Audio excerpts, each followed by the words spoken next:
Good people on the quest for good music. What's good? Welcome back to another installment of Song of the Week. I'm one of your hosts for this segment of the channel, Bill Farrow, here, as always, with the master of ceremonies, the master of the channel, the man who moves the free market but won't take credit for it, Jordan Bell. Jordan, how we doing? What we've been listening to? And throw in anything else that matters. What's up? You know, I'm doing good, Bill. I'm going to continue to not take credit for any of those things that you give me credit for, but I appreciate it. No, man, it's been a week since we last talked. There's been some new music in my life. There's been some old music in my life coming back into my playlist, my algorithm. So yeah, man, it's been a good week. All is good on the home front, and I'm excited to talk about a little bit of music today. Bill, why don't you get us going? What have you been listening to this week? Yeah, man. It's been kind of interesting. More or less, I've just been listening to a lot of stand-up comedy. Interesting enough. A lot of Patrice O'Neal, rest in peace, second favorite comedian of all time. And then just a lot of stuff on shuffle, but also took a detour into Mac Dre. You know why. Just given how I always evaluate an artist for a side project that me and another contributor, collaborator of this channel, David, does. Hi, David. Good to see you. So a lot of Mac Dre, too. Oddly enough, that's not where my song of the week came from, even though I listened to 4 albums over the last 4 days of his. You've been crushing that much Mac Dre, huh? Yeah, man. Look, the gig that I'm working at right now has a lot of time for me to listen to some music, so I might as well listen to some music, take some notes. But the song I'm going to make my song of the week this week is a song by Primo Rice called off the album in late 2023, Portrait of a P. This song has already made its rounds on social media because of the beat, the flow, the whole 9 yards, but it's called Deep in My Bag. I've been listening to this song since early 2024-ish. Primo Rice, cool rapper, laid back, easy flow, a little bit monotone in the delivery. But what I love about this song in particular is it's like nearly a perfect sample. We don't sample snitch here on the channel, at least I don't think, but if it's already posted on who's sampled, then I guess it's fair game. It's from Carrie Lucas's Questions, the opening and some intermediary parts. The beat is just immaculate. It's full, it's light, it's open, with the deep in my heart refrain that more or less gets chopped and then looped over and over, creates a lot of open space for Primo to just talk his shit, for lack of a better term. He comes with this monotone, very steady delivery, but what I love about it is he front loads the syllables and he like packs them in the first part of the bar and then opens up with like a very simple word at the end, and he kind of maintains that flow throughout. And it just creates like a real luxurious, yet hard, yet smooth yet swagger filled cut that I mentioned it earlier, that I know a lot of people have listened to already. So not the most in the cut out of me this week, but it hit my shuffle, and then it just stayed on repeat after I got my daily dose of Mac Dre. It just fills you up, man. It makes you feel big. It makes you feel like you can kick down any door, overcome any obstacle, or just pop your shit in any way, shape, or form. So this week's song of the week for me is going to be Deep in My Bag by Primo Rice. I like it. Get deep in that bag. Pop your shit. I love that. Tell me a little bit about, well, one of the things that you guys talk about on the Hit Cycle podcast is flow. And when I did one of the episodes of Hit Cycle with you guys, me and you disagreed on our rating of flow for one of the artists. I won't spoil it because that one hasn't come out yet. But one of the things that was interesting to me is like when talking about flow, part of what I liked about this particular artist is that their flow is so consistent and consistent in the sense of like they don't switch it up that much, and they have a flow that I really like.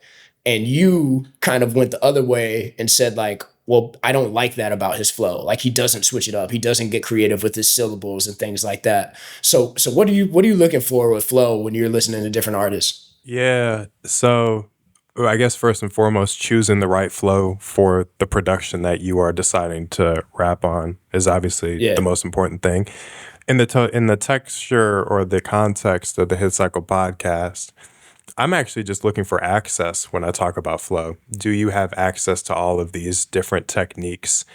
Or do you just have to go back to Primo Rice? Are you just deep in your bag with, your mastery? if you're considered one of the greats of the genre, greats of the culture, to me, it says you should be able to do a number of different things. Now, granted, every artist leans on their strengths, right? Yeah. Eminem, expansive vocabulary. Outkast, extreme creativity, right? Kendrick, combative flow is how I describe his flow, because not just because of the beef, but just because he's always going after it. And he's rapping like his life depends on it. Biggie Smalls and Jay-Z, slightly behind or on the beat, effortless, cool, making you think about life in a different way, right? And so when I'm thinking about flow, I'm thinking about that. Do you effortlessly communicate your personality? Do you make the right word choices, for lack of a better term, over the beat? And do you come away with something distinct? So generally speaking, that's kind of a vague and broad answer. It depends song to song. But I guess it goes back to if then so, right? If it sounds good, then it sounds good, so it's all good. Right. But when you're evaluating an entire artist catalog, or at least double digit projects, I want to see access. Can you do different things? Can you expand your imagination in different ways?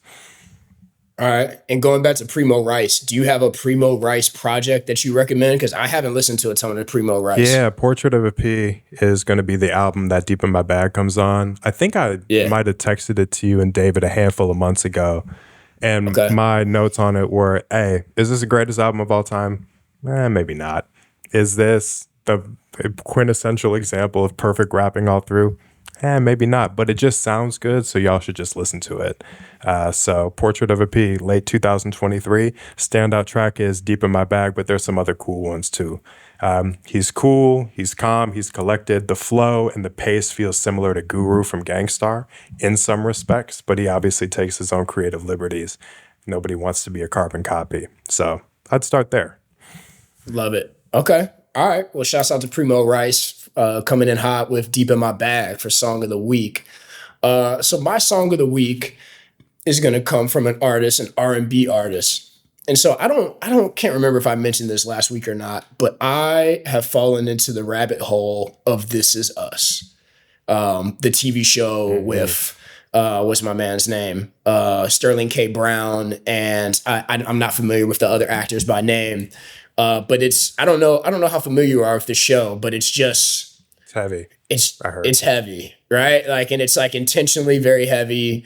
Every episode has this underlying theme of like sibling rivalry and death and destiny and all these things, right? And so I'm locked in on this show. I'm like almost done with season 2, and I probably just started it 3 weeks ago. But it's heavy, right? So it gets you in the feels.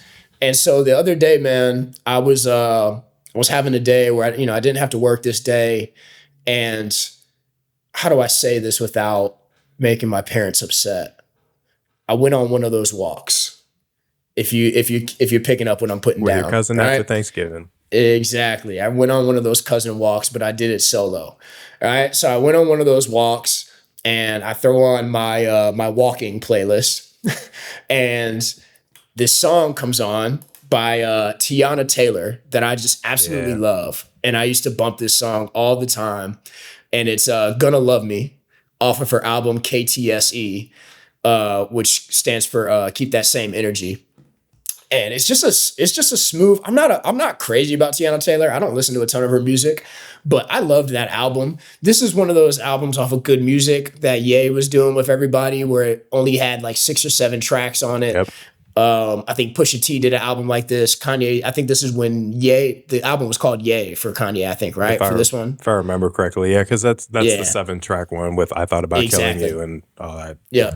Yeah. And so like, to me, this is her best album. And I know she's done interviews where Agree. she said like, she's done interviews where she said like, I wish she would have gave me a little bit more to run on this one. Like, I didn't feel like it was enough tracks, but like, I'm looking at it right now. It's 9 songs, 27 minutes, and it was perfect. This is an amazing album. And this song, Gonna Love Me, is my jam, bro.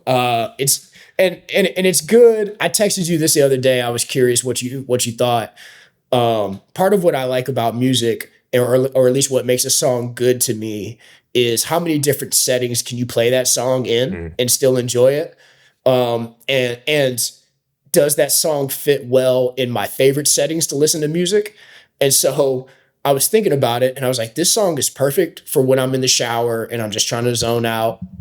And this song is perfect for weddings, which are like two of my favorite places to listen to music.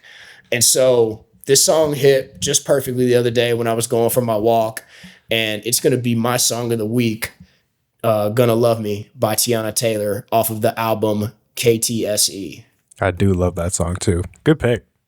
It's fire. It's a great song. That was a strange era for good music. I remember Kanye was very critical of Nas and his project when they linked That's right. up. Nas did do a project on good music around that time, didn't he? Yeah, and Kanye was just doing these rollouts where supposedly he was working on the album 45 minutes before the album listening party in Wyoming. It was just like, it just, on the outskirts, from the outside looking in, it looked like a mess. And maybe that I'm mess sure has it was continued. Yeah, I'm sure there was some weird shit going on with Ye at that time. That's even when I think Drake has that story of when he went out to Montana or whatever to work on some music with Ye, and then Kanye just like played him that whoop dee dee doop dee dee scoop song or whatever. Yeah. So, He played him the beat or whatever it was. yeah, for whatever that song was. But hey man, fame and artistry is a strange beast, and for some reason I want to make good music too. So I don't know. Maybe I should start doing shit like that. For sure. Do you have favorite places to listen to music? I was really thinking about it the other day, and it was like the shower, weddings, parties, clubs, going on runs. Like I have specific times and places where like I really want to listen to music. I feel like for you, it may just be anytime, any place, anywhere. Yeah, it's the right answer. You guessed correctly. Good job. 100 points. I always have some spinning. I should also stop cussing just in case of the algorithm. I always have some music spinning in some way, shape, or form. Like I'm looking at my vinyl record right there, and I was listening to What's Going On repeat yesterday. Just for like 3 hours. I just stop the vinyl, flip it, just keep going when I was feeling reflective and meditative. So it's all the time, especially at work. Just because I'm in a position right now where I can just listen to music a lot and kind of do a monotonous task, which is good. But definitely in the car, but all the time. Like music is always playing, which is probably why, I'd like to think I have a pretty good knowledge of it. You know what I mean? Because it's always spinning. I think it's decent. I think you got a decent ear. Oh, thank you. Which is all the more reason for y'all to come back and continue scoping out Song of the Week as we get this little segment off the ground and keep building momentum around it. So, absolutely. All right, well, those are our two songs. I've got "Gonna Love Me" by Teyana Taylor. You've got "Deep in My Bag" by Primo Rice. Mm-hmm. Anything else you want to say before we get up out of here, Bill? Yeah, just small correction, just so I'm being intellectually honest. It's Portrait of the P is the album, not Portrait of a P. Got to get our articles right. Got to give credit where credit's due. Don't plagiarize. Don't misquote. The whole nine. So that's it on my end. But Jordan, please take us out. All right. This is Song of the Week. I'm your co-host, Jordan. This is my co-host, Bill. Thank you again for tuning in. Until next time, we're out of here. Peace.